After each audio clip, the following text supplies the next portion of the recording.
સુરતના ઉધના વિસ્તારમાં સ્કૂલ 1 મહિનાથી સીલ હતી. પાલિકા દ્વારા શાળાને કરાઈ હતી સીલ શાળા પરિવાર દ્વારા અનેક વખત તંત્રને રજૂઆત કરાઈ છતાં કોઈ નિરાકરણ આવતું નહીં. શાળાનું સીલ નહીં ખોલતા વિદ્યાર્થીઓમાં રોષ અને રોષે ભરેલા વિદ્યાર્થીઓએ શાળાનું સીલ તોડી નાખ્યું. શાળાના વિદ્યાર્થીઓનું ભાવિ અધ્ધરતાલ વિદ્યાર્થીઓને શાળામાં અભ્યાસ કરવા મળશે કે કેમ તે મોટો પ્રશ્ન ઊભો થઈ રહ્યો છે. અહેવાલ આઝાદ મીડિયા લાઈવ, સુરત.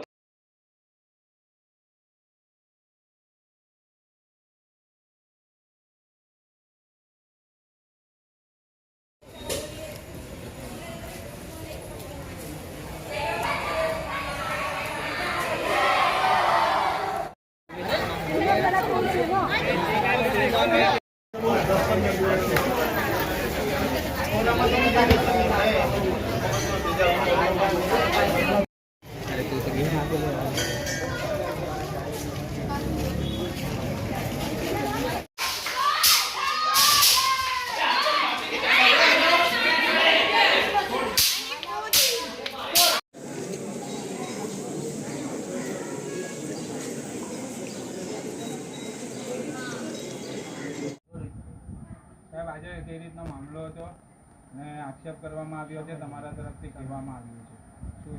નહીં, આ તદ્દન ખોટી વાત છે સાહેબ. અને પછી અમે આટલા દિવસથી જે 13 તારીખથી સ્કૂલ ખુલેલી છે, વાલીઓનો વિદ્યાર્થીઓનો રોજ આપણી જગ્યા હતો જ, પરંતુ એમાં અમે એમને કાયદાકીય જોગવાઈઓની સમજ આપેલી કે કઈ કારણથી આ સ્કૂલ બંધ છે. ટ્રસ્ટે એમાં ઇન્વોલ્વ હતું, શાળા પરિવાર કે સ્ટાફ મારો એમાં અમારી એક જ ઈચ્છા હતી કે વિદ્યાર્થીઓનું શિક્ષણ ન બગડે, એનું ભવિષ્ય ન બગડે.